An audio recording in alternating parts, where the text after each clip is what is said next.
All right. Again, welcome to the Environmental Sustainability Workshop, everyone, and thank you for joining me. Before we really begin, we're going to go over a few housekeeping items. Like I said, this workshop is being recorded and will actually be posted on the GCF website as a resource following this presentation.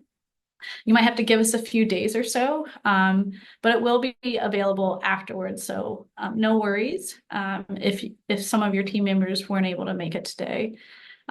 We ask you to remain on mute, and I do suggest that that you select speaker view and renaming yourself to include your organization name. And throughout this presentation, we do encourage you to remain on mute, as I mentioned, and submit your questions. You're welcome to submit your questions and your comments in the Zoom chat. We will be keeping an eye on that.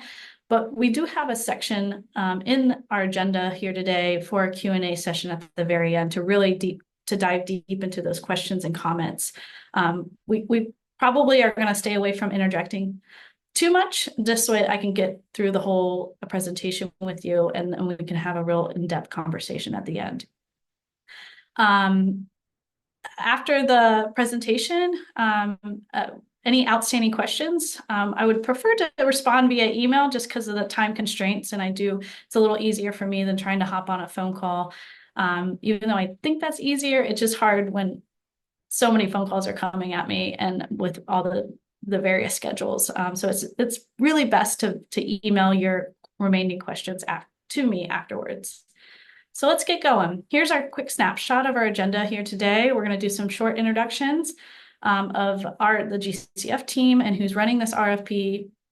I'm going to do a quick little high level, just highlights of what's going on outside of this RFP. GCF grant making overview, very brief. And then of course, the bulk of this presentation today will be around the environmental sustainability RFP workshop. And Hannah will be leading the next steps process. And then, like I said, we'll conclude with the Q&A session. So who are we? Who's running this RFP?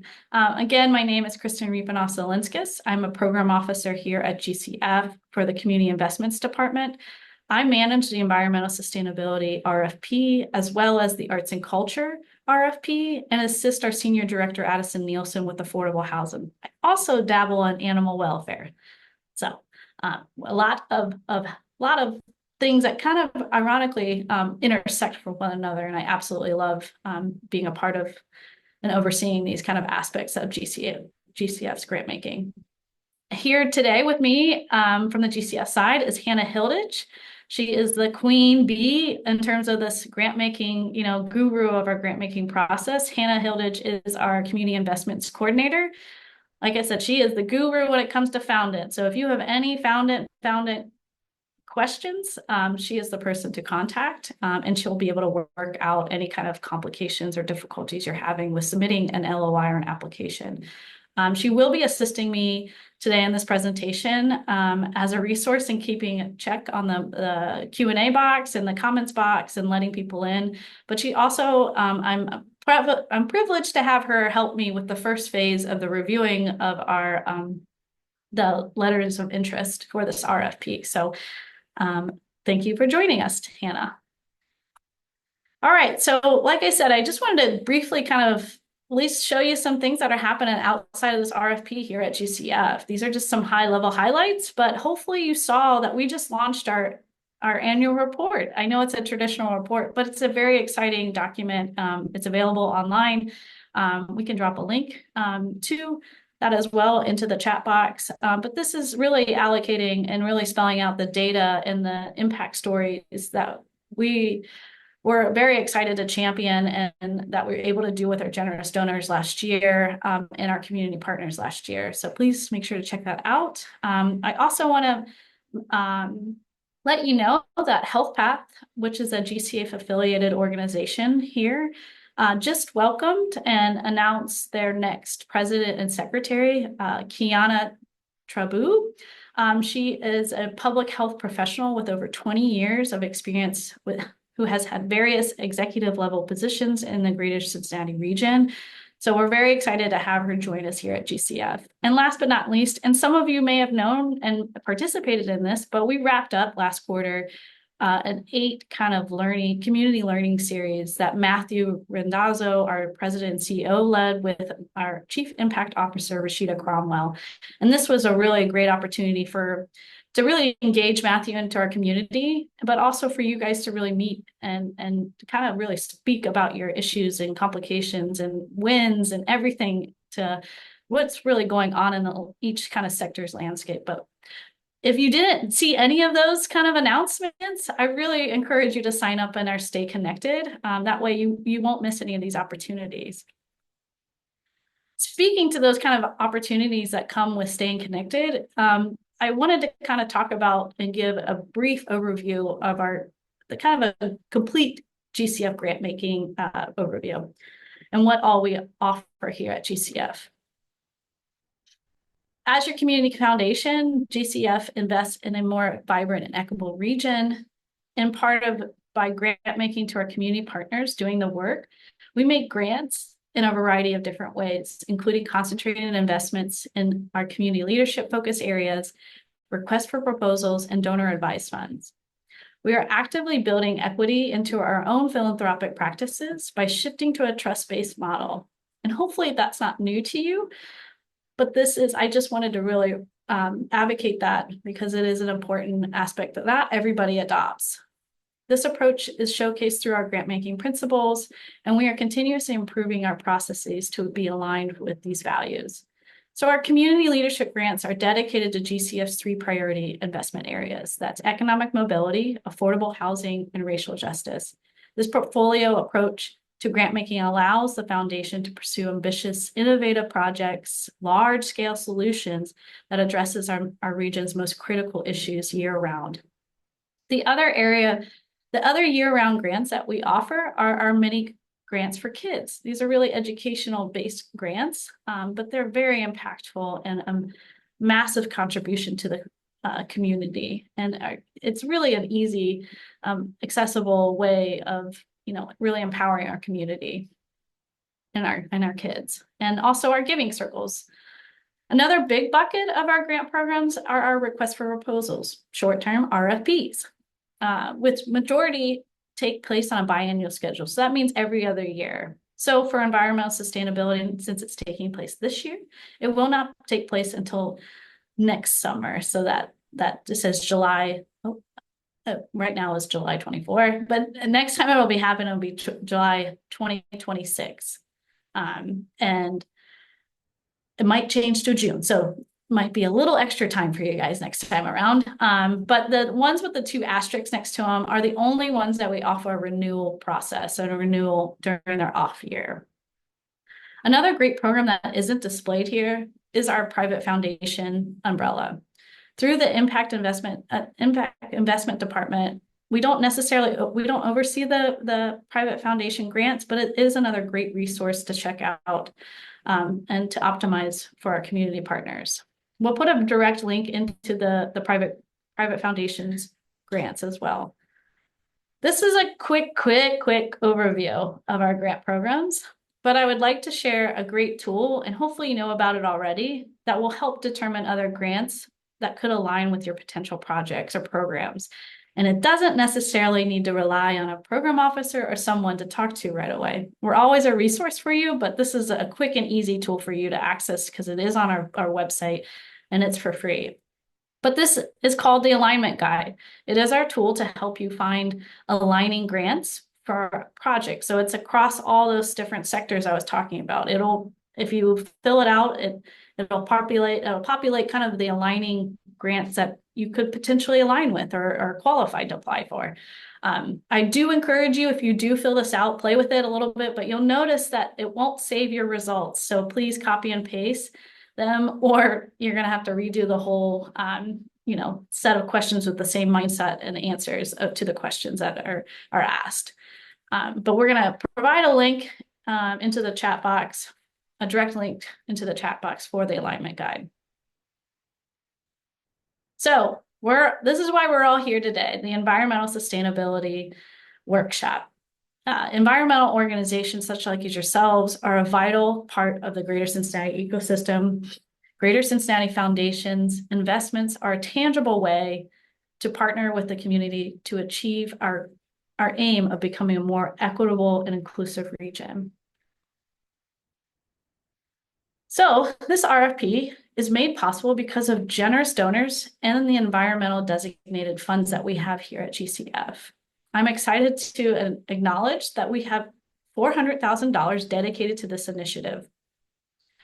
You can request up to $25,000 is the max amount, but if we request up, which allows us to have a total, which allows us to actually support a minimum of 16 grants if all requests are up to $25,000. We are truly hoping to do more, but with confidence, we will be able to at least support 16 grants.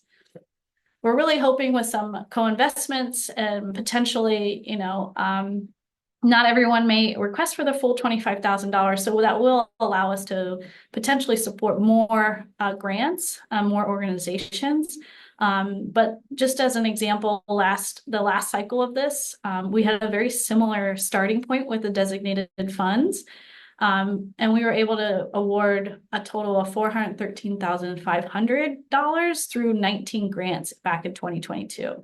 Hannah's going to throw in a link about where you can access kind of the recent grants, and that's a list of all of our recent grants. But you can see and check out and click on the 2022 environmental. It was then environmental beautification, but as of now, it's environmental sustainability. So let's dive in a little bit of the timeline. This process really begins with the letter of intent, so the LOI for short. If you're new to this our RFP process, we have issued this process across the board with all of our RFPs. Once we review all the LOIs, we will then invite a smaller group of nonprofits, organizations within the pool to then apply for a full application. Why are we doing this? Why are we implementing this first step, this LOI stage, before you get to the application phase? Is because we want to be responsive to our community partners, i.e. you, the nonprofits. We want to be a good steward of your time. We do not want you to complete a full application and allocate precious time and resources when the application may not be really aligned or deemed competitive. The letter of intent, the LOI, serves as a preview of your project and your intentions and goals and aspirations with this program. Following the invites to submit a full application, the deadline for the full application is Friday, September 6th, which gives you 3 weeks to submit a full application. It's a little tight, but hopefully with this precursor of the LOI, it will really help. That will really help you get the full application across the line. This will then give about a month and a half for us, myself, and the review panel to review all the applications. Again, that's a smaller group of applications from the LOIs, might be that large group, and then we tailor it down for the review panel and myself to really figure out who will be the awardees. The makeup of that environmental sustainability review panel is a diverse group of volunteers of our community members that have a love and appreciation, knowledge, experience of the greater Cincinnati environment and programming and incentives, initiatives, and engage regularly as a participant, an advocate, and/or supporter. In November, we will be communicating final decisions and release funding to the awardee grantees, both of which we are confident it will take place before Thanksgiving.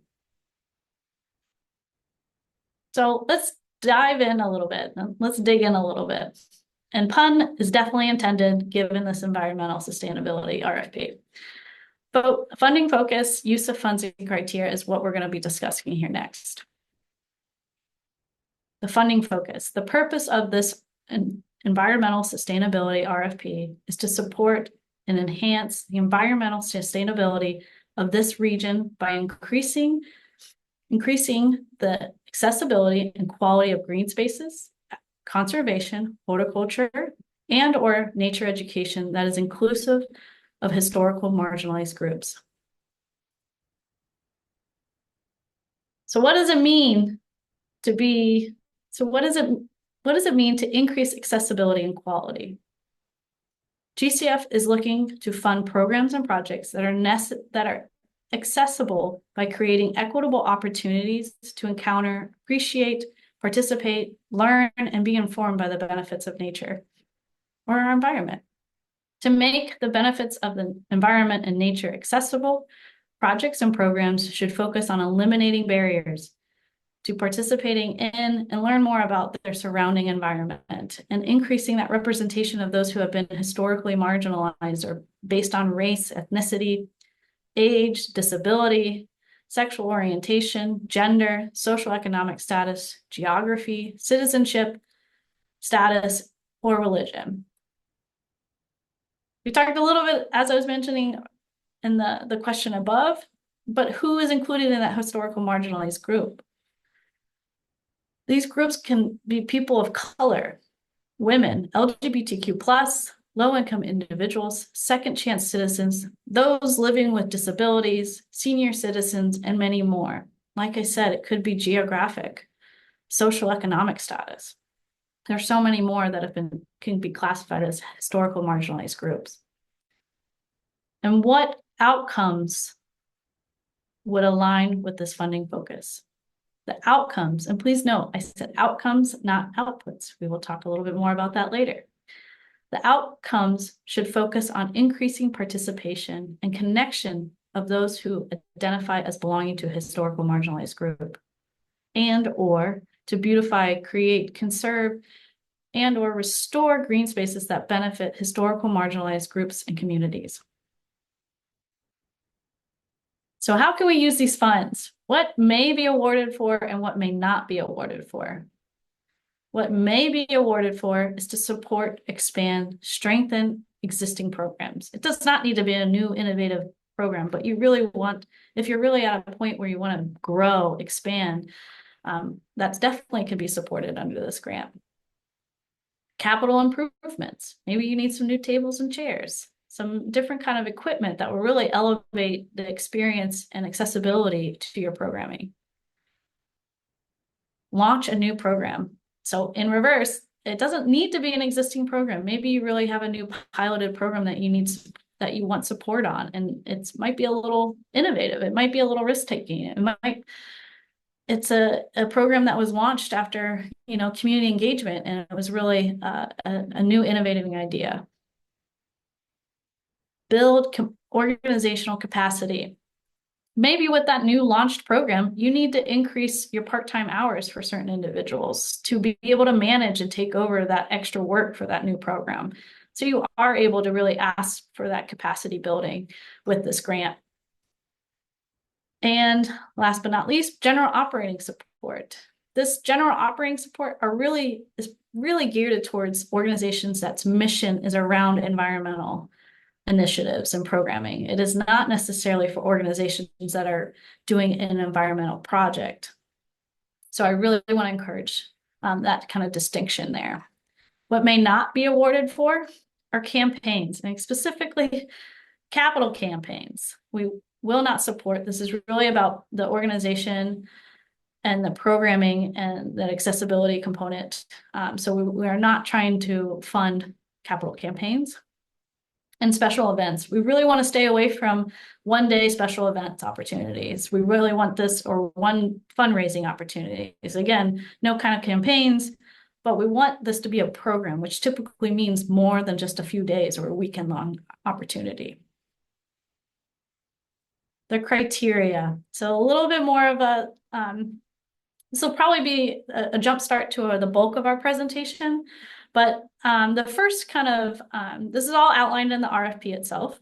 The first 2 points shouldn't be much of a surprise for you. All applicants must be classified as a tax exempt by the IRS. So typically that's a 501(c)(3) nonprofit status or a government agency. You see an asterisk there because we do allow organizations to utilize a physical agent. We will provide a definition of that physical agent here shortly, and Hannah will also be talking a little bit more in depth of what we need if you are applying and partnering with a physical agent to apply. The preference component here is where I would like to focus our attention towards the bulk of the rest of this workshop. Beyond stating your programming, how your programming aligns with the funding focus, these are specific areas of focus that should be crafted with the same amount of attention and care as you would for the alignment context. These components are what make a competitive proposal. Though they all share equal amount of preference, the ones bolded will be the ones I elaborate on the following slide. So 5 out of the 7, I'll be actually talking about in a little bit more details following this slide. So racial equity lens, beautify, create, conserve, the SMART outcomes, partnerships and collaboration, and asset-based approach are the ones we'll be talking about.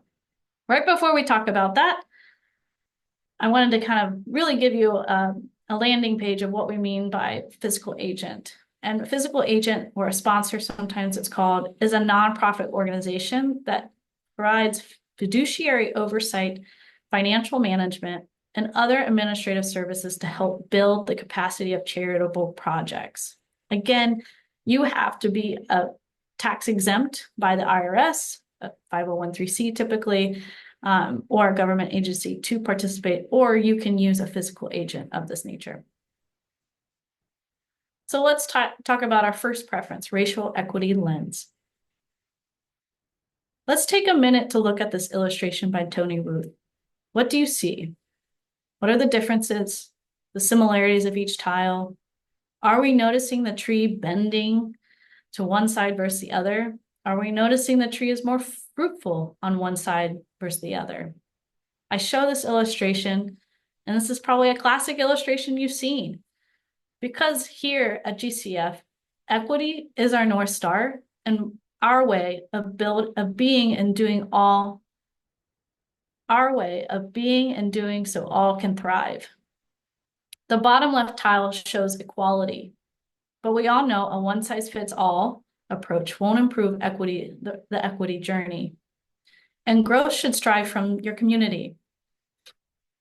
And the growth we strive for our community. The equity tile is the type of lens and approach to programming that we should hold preference for.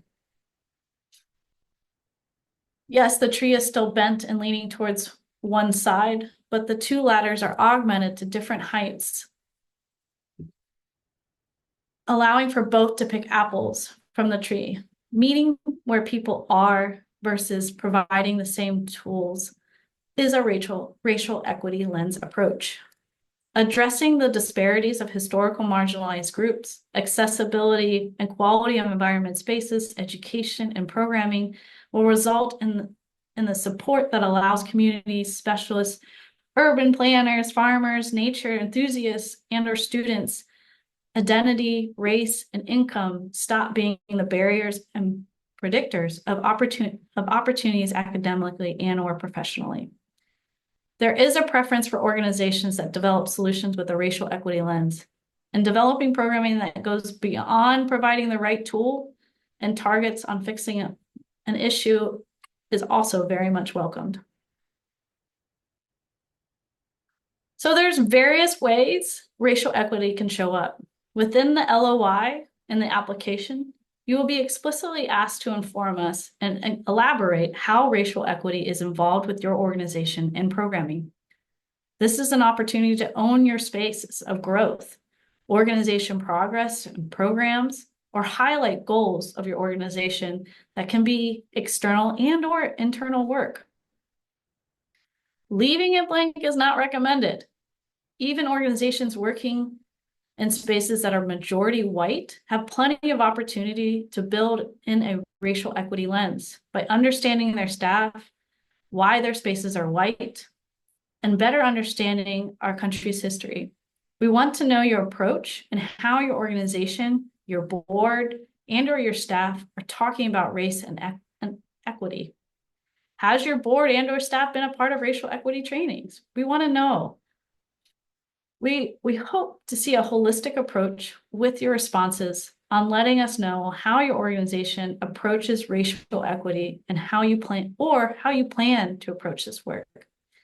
So you'll see there's not necessarily the exact question, That's highlighted in orange there, but the following bullet points, you'll see that very much, you'll see that exact kind of outlay in the LOI and application. So I want to do a little example. It's a little interactive, but if you don't mind, this is be a quick little example that hopefully will demonstrate a weak or lacking response to a strong, compelling response to this particular field within the LOI and the application. So let's say you selected desegregating and analyzing data and inform information by race and ethnicity. And then you also selected understanding disparities and learning why they exist. So I want to, in the chat box, if you don't mind, and maybe Hannah can help me in terms of, it's a little hard for me to see the chat, but here we go. In the chat box, if you don't mind kind of outlining which one you think is maybe the weaker response versus the stronger response. And I'll give you a minute once it loads. Okay. So if you don't mind, and you could probably give me maybe a little one word or a couple words example of why one might be the stronger one. Again, I wish I had that music.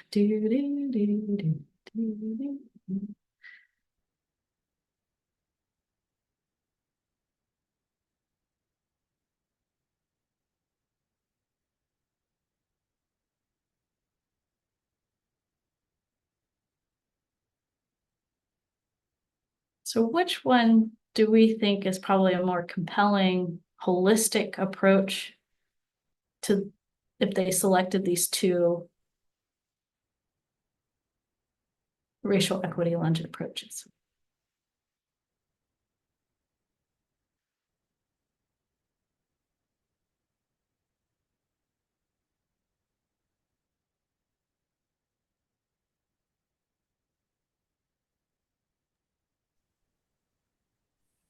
I think people are agreeing that the second. Yep, the second one. We are right. Thank you, everyone. Appreciate you commenting. You're right. Thank you for responding. Yes, the one on the right is the more compelling one. And if we could go back on mute for some of you. Yes, the one on the right. Though the link doesn't always signal better, but in this case, the one on the right provides a more holistic explanation of how they desegregate and analyze data by race and ethnicity and how they understand disparities and learn why they exist. Though the left response demonstrates diversity, it does not necessarily explicitly state how they came to understand disparities, even though majority of their staff is BIPOC, or how they know majority of their residents they serve identify as Black. How long have they been serving the community? Would have been a wonderful aspect to know.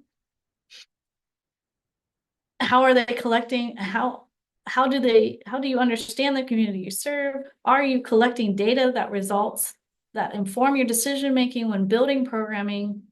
We aren't getting the how and the why, but only the who and the what. Like stated in the previous slide, this is an opportunity to own your own spaces of growth, organizational progress and programs, or highlight goals of your organization. And it could be internal and or external work. Again, I bring this to your attention because this is a top area of focus when it comes to a compelling, strong proposals. From the review panel standpoint, this is one of the areas we and they hold a high importance towards after making sure the proposals align with the RFP purpose. We do want to plug in our GCF Racial Equity Matters lessons as a resource if you're curious and learning a little bit more. We all have it's a wonderful program to participate. It's very enlightening. And it's a great resource as you're doing a lot of community engagement work.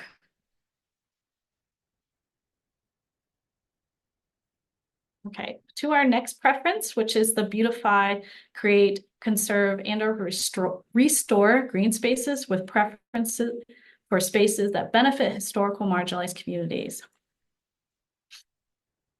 So I wanted to provide a few examples, though it might seem pretty obvious, but I wanted to provide a few examples of what we're really what I've seen really being supported with these and with these designated funds. But there's a lot more examples than what's on here on the screen. But from blight to beauty, we've seen this several times of taking vacant lots and that aren't an asset for the community. It's inviting unwelcoming environment. It allows invasive species to grow and flourish, which we don't want. But taking these kind of spaces and working with the community and the residents and your organizations and building an asset for the community, really working with individuals that are inspired by your mission, your organization, and really building something that could benefit, the community, the residents, whether that's a garden, a community garden. There's so many different interpretations of what you can do of taking that blight to beauty. It could just be a regular green space where someone can meditate in a park. Again, this is a resource. It's inviting, it's connecting people. And that's what we really want to see when it comes to that beautify component. Maybe, and for the creating kind of urban green spaces, maybe that means really connecting neighborhoods, connecting and environments, utilizing kind of a different kind of assets than natural assets, and really giving it almost like a rebirth for communities. Maybe this is an urban, walking trail, biking trail, any kind of trail really, but it's a benefit for the community and the residents as well. And the last one I'll display here is conserve green spaces. So maybe that means removing invasive species and allowing it doesn't overpower and reduce access and availability for these paths, these parks, and cleaning up the atmosphere and really conserving the natural resources that we do have. So I mentioned these because I really want us to, this kind of goes back to the original funding focus purpose of that accessibility and quality that is inclusive to historical marginalized communities.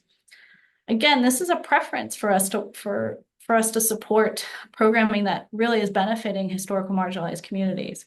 And I really want to encourage yourself and for you to ask yourself, what are those barriers that could keep folks and communities from accessing your programming? Is that transportation?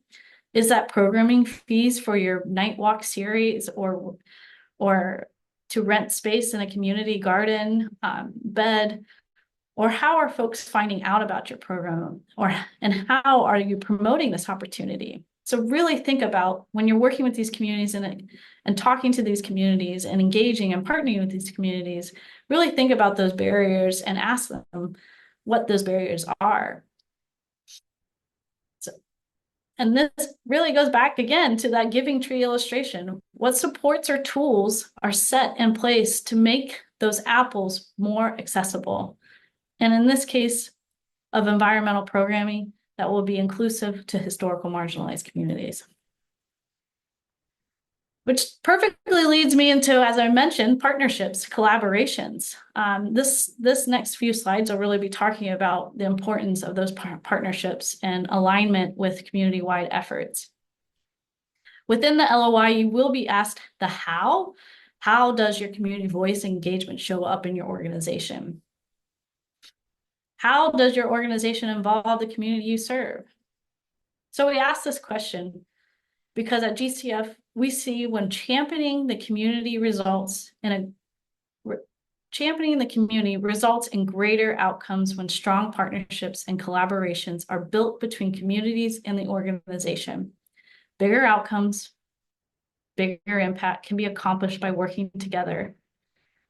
So ask yourself, how does the community voice show up? Does your organization involve community members in the organization's decision-making or programming? Do you have community members with lived experience on your staff or board? Does your organization collect feedback from those that they are served? We want to hear how you are working with with the community and not to the community.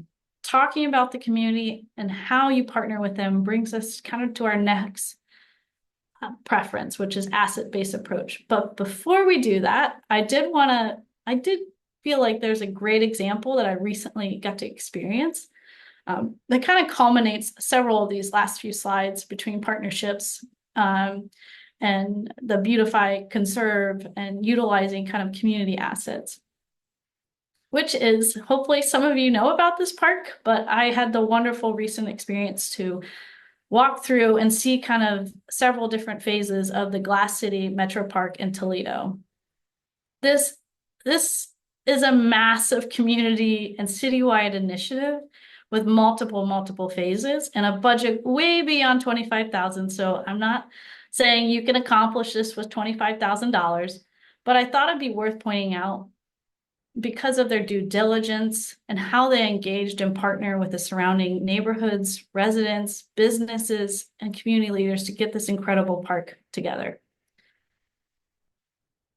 I'm not sure if everybody knows, but where this park is positioned, it's right on the river, and it's a wonderful, I mean, that in itself is an asset for the city and inviting everybody to have a boardwalk, walk experience and play and run around. But this is also tied literally across the street from one of their largest historically marginalized communities. It's predominantly Black community. And this is literally across the street. You walk outside their door and they're right at this park, this multi-level splash pad, this incredible art installation park. I mean, playground, which I remember them saying it's not a cardinal. It's not our statewide cardinal, but it is in the cardinal family. But there's a lot of historical ties and representation of, Ohio, the communities that they serve, obviously the history of Toledo being the glass city. But they really took a very blight, almost ungrowable environment.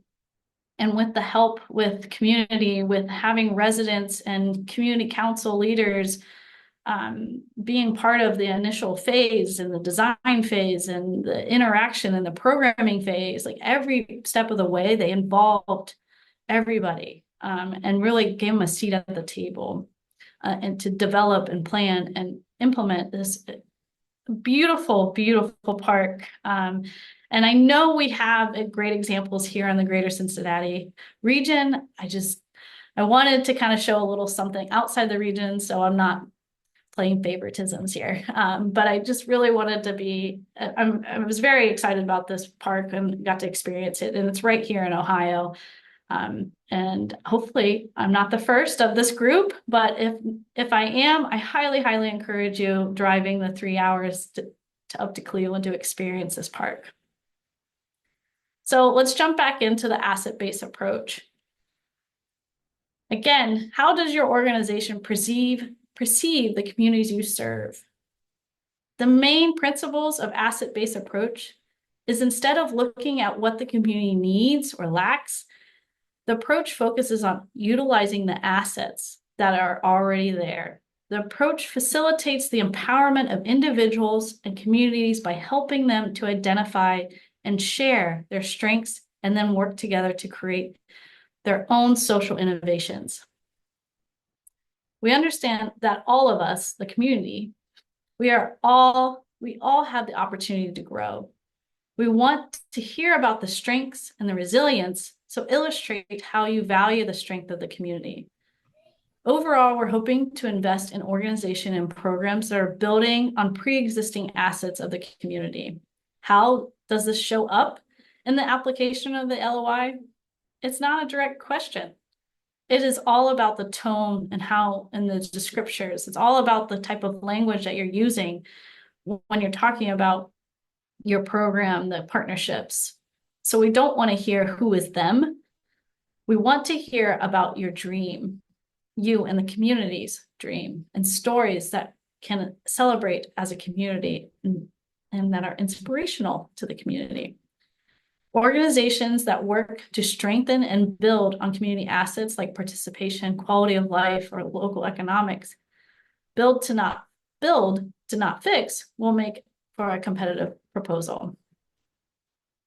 What's the impact of an asset-based framework? Adopting an asset-based approach to grant writing can change one's entire orientation to community, which impacts program development, strategic planning, impact evaluation. Who gets to define success? What gets defined as success? As a result, communities lead change with their strengths. Voices are amplified to dream and create the world they want. Communities see themselves as an agent of change and not just part of a product of a problem. Authentic inclusion of the communities impacted by a nonprofit work expands equitable access to power, resources, and money.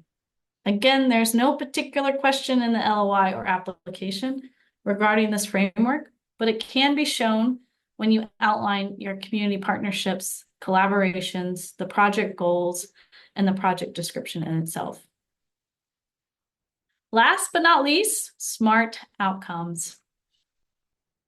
I think we've all seen SMART, the acronym, but we really encourage this kind of methodology when you're creating and outlining your goals and your performance measures.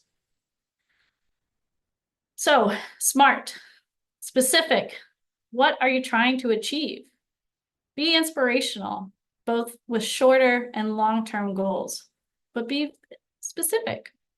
Measurable. What does success really look like? So we want concrete and measurable. Include a target, a number, or a rate, percentage.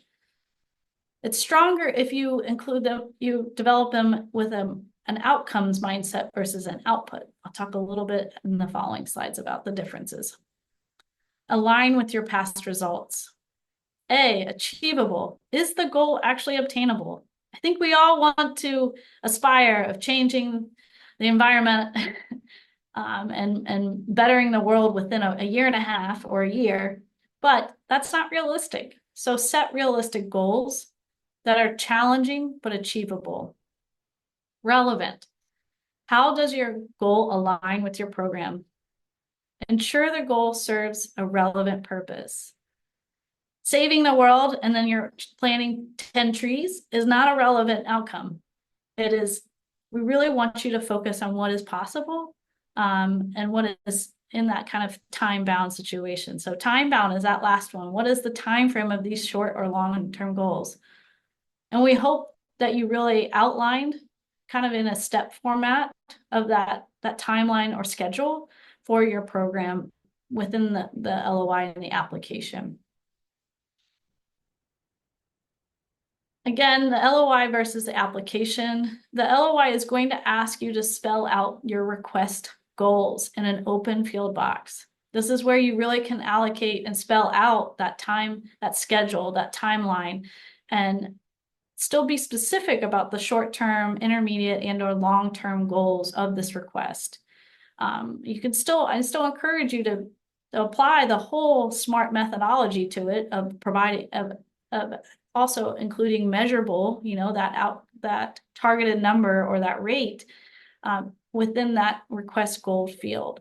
For the application, the request goal field will carry over to the application, but you will then be asked to outline a few performance measures, which are short statements that align with the program and are in addition, you know, or kind of spelled out in a little bit more specific ways from that request goal section of what success really looks like for you in this program. But build both of those. Again, really build both of those out with the SMART methodology.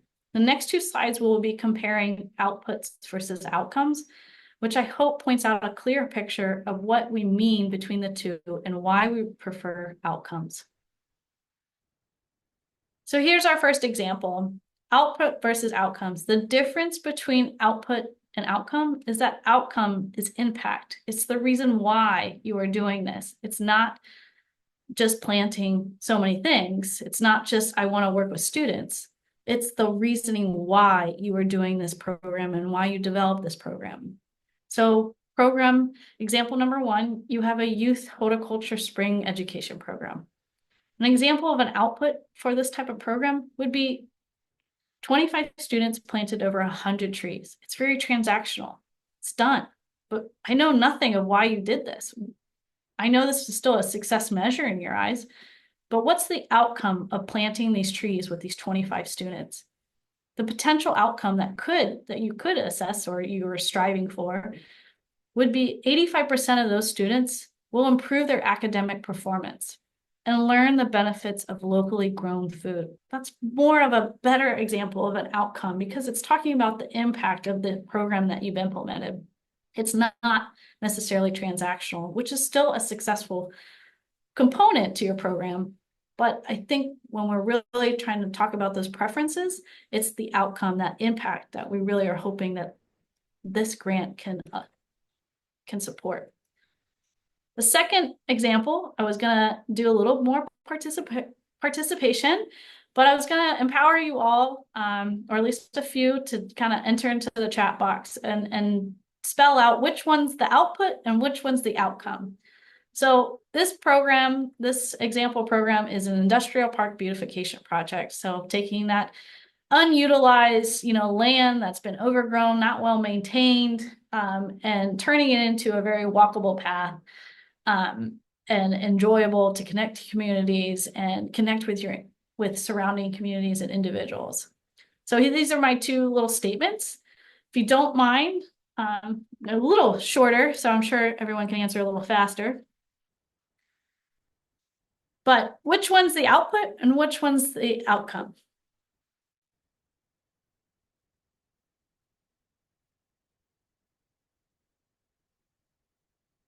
Wonderful. Colleen's quick. Thank you, Colleen. Yes. Thank you, everyone. Wonderful. Way to go.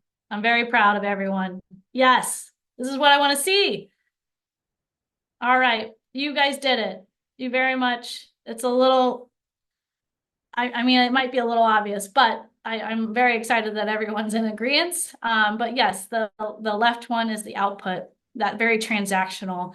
It's still a successful measure for you guys. It's still a measurable, statement and goal, but it's lacking that input of why do all this work, So we really want to focus our kind of performance measures on these outcomes. I think with the request goals, you could really kind of spell out more of those transactional outputs, but maybe pull out those outcomes in the performance measures.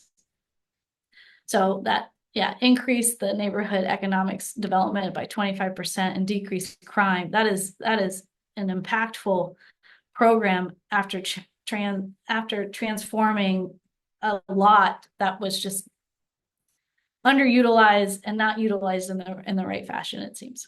So thank you, everyone. All right, next steps. You can take a break from listening to me and you get to hear Hannah. She's going to go over our kind of the actual submission process and kind of the next steps with this RFP. All right. Hi, everybody. Again, my name is Hannah Hilditch, and I am the Community Investments Coordinator here at GCF. So you can think of me as synonymous with technical assistance. So anything to do with Foundant, our grants management software, you can't log in, your password is not sending to the right place, you're not sure if you saved your application, you're looking for attachments, any of those questions can be directed to me, and my email address will be in the next couple of slides and at the end of this presentation. Anything content related, so everything that Kristen just presented on, if you have a content question, those should be related to Kristen. So I will be walking you through the technical process for applying for our LOI and for our application.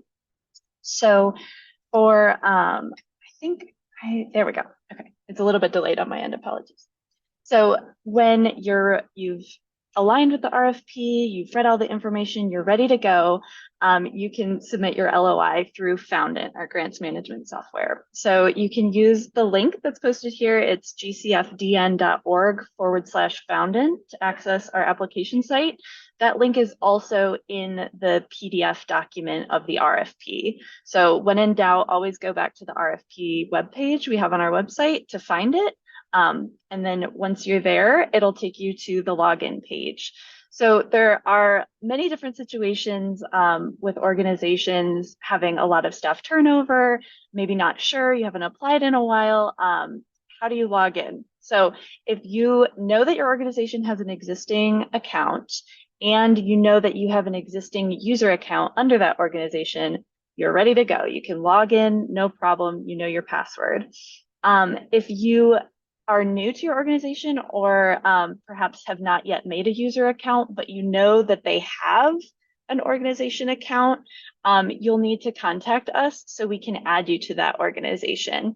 If you create a brand new organization account going rogue, then your application won't be a part of your organization's history. And sometimes it can get confusing when we're doing grant awards. So if you are not sure, feel free to email me too. But just make sure that you have an organization account before creating your user account. If you have neither of those things, you can follow the prompt that says create account on the Foundit login page. And if you are like not sure or you fall into one of those camps I described, feel free to contact We Rise Together at gcfdn.org. That's my email address where you can contact me. And then on our Foundit webpage, there's also another email address for my coworker Jenny, who can also assist you. And so my buttons keep going away and keep doing weird things. So we're going to celebrate our outcomes versus outputs victory again. And then I'm going to take you to when you've logged in successfully. It's going to take you to your home page, which will look exactly like the image at the top of the screen. You'll have your applicant dashboard. You can look at every application that is active currently. You can also click on your organization history if you want to see historical requests. But when you're ready to apply, there's a big old apply button that's obvious at the top of your dashboard here. And you click on that button. It'll take you to a list of applications. And the GCF responsive application is what you're looking for the environmental sustainability RFP. So that one I'm pretty sure is at the top of the list, so it shouldn't be too hard to find, but it'll have GCF responsive application and it'll have environmental sustainability in the box below it, so you'll know which one you're clicking on. So once you hit apply, it'll take you directly into the application. In this case, you'll start with the LOI, and then after decisions are made to invite organizations in to apply for the full application, it'll be through the same platform. The only note I wanted to make for filling out the LOI is don't forget to choose the correct category, environmental sustainability. It's one of the questions within the LOI, and the only reason it's important is because we run RFPs concurrently. So safety net is also one of our live applications. So you want to make sure that you end up in the right application pool. So please don't forget to select environmental sustainability. Lastly, you can come in and out of your LOI at any time. Just remember to hit save at the bottom of the page. Nothing is more heartbreaking than doing a ton of wonderful work on your LOI and not saving your work. So please don't forget to hit that button. And right next to it is the submit button for when you've dotted all your I's and crossed your T's and are ready to go. You can hit submit. And then you have such lovely animations, Kristen. I'm sorry, I keep forgetting all that. And then if you're invited to submit a full application, you'll also be applying through Foundit. You'll see a new form show up in your user account. There are no attachments required for the LOI. It's just question and answers for that phase. For the application, you will be asked to submit 4 different kinds of documentation. There will be the 990, an income and balance sheet for the past 2 years or as up to date as possible, a project budget, and an organizational demographics sheet. The project budget and the demographics have a template option where if you want to just enter it in through Foundit, you're welcome to do that, or you can submit it as an Excel or PDF document. Just to reiterate, the LOI does not require these documents to be submitted. These will be part of your full application if you are invited to apply. And then for the full application as well, I wanted to reiterate the fiscal agent conversation that Kristen brought up earlier. So you're only likely going to use a fiscal agent if you are not 501c3 status, or if you are not tax exempt for whatever reason. There might be another reason why you would choose to use a fiscal agent, but typically it's only for that case. In the LOI, you only have to identify some contact information for your fiscal agent if your organization is using one. During the application phase, you will also be required to submit that contact information again, as well as the income and balance sheet for your fiscal agent as well. So folks using fiscal agents have a little bit of an extra attachment for their application. Like I said, my email address is werisetogether@gcfdn.org. If you have any questions or any issues logging into our system, please let me know. Nothing is worse than like getting an email at 4:45 p.m. from someone who can't get into their account and can't submit their LOI. And I would love to help you as early as possible. So even if you aren't ready to start your LOI, I'd recommend trying to get into our system early just to make sure that you have access. And from there, I'll pass it back to Kristen really quick for the follow-up reporting. Thank you, Hannah. And I know this is pretty much our last few slides, and so we'll go pretty quickly because we are beyond the hour. But if funded, I wanted to go over the 2 follow-up reports that we do require to complete. The first one is the 6-month check-in, which will be in May of 2025 because we won't be initiating funds until November, so it's 6 months from that. And the second one would be that final report, which will be a year from that November, so November of 2025. If for some reason your grant is actually a grant program is longer than that, and you do take the full we do allow programs to go until the next cycle. So if those dates are not accurate, we will work with each of the grantees to kind of set accurate dates of reporting and aligned in that capacity. For the 6-month check-in, we typically do a quick virtual meeting. It could be virtual, it could be a quick little site visit, it could just be a phone call too. But we just kind of want to talk quickly over the submitted information that you provided in that report and really engage where you're at in terms of the performance measure or that timeline that you outlined in the application. And seeing if you're on schedule or there's been a pivot or a hiccup or something. It's a very open dialogue between us, the grantee and GCF of like what's really happening or what's really exciting happening with the program.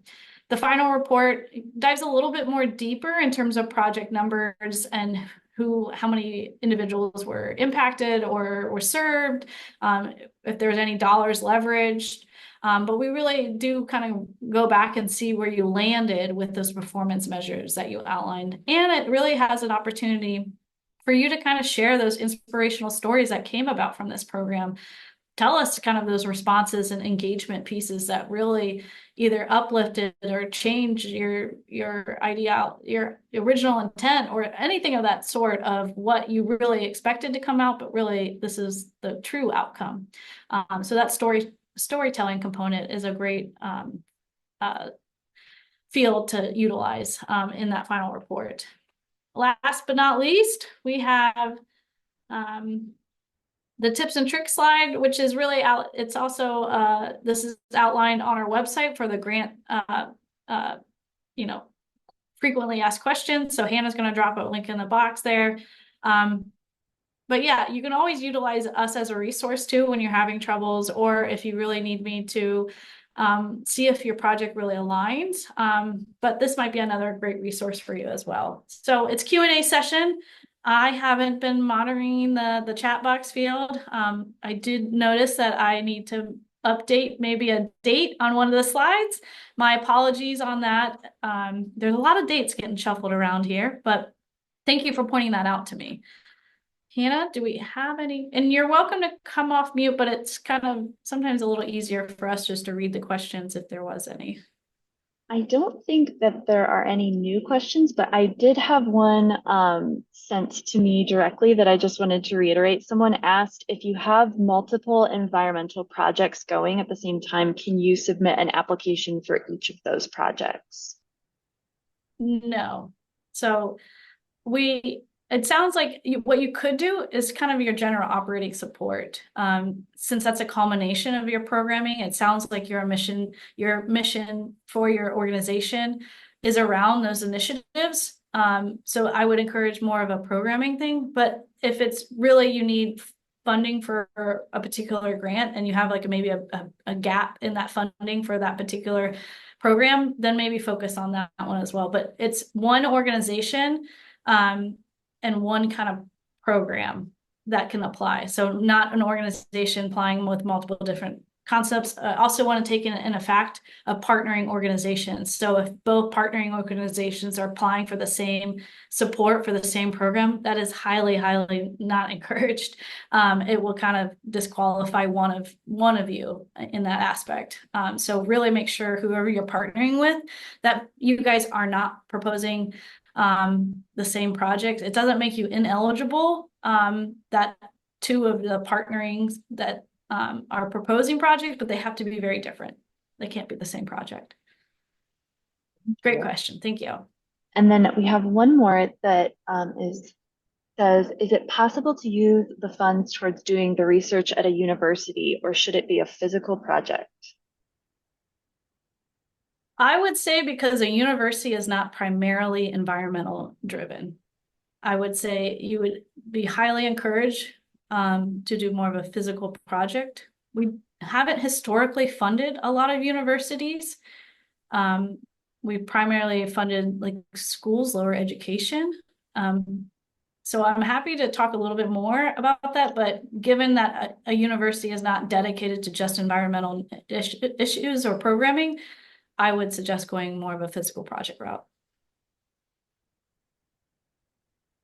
But research could be part of that budget line, right? So that's part of capacity and the actual goals of the project, I would imagine.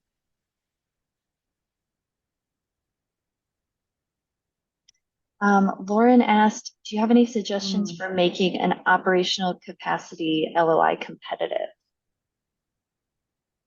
That's a loaded question, Lauren. I probably don't at the top of my head. I just honestly, I think the fact that you think about the organization's mission and vision and intention outright for real organization capacity.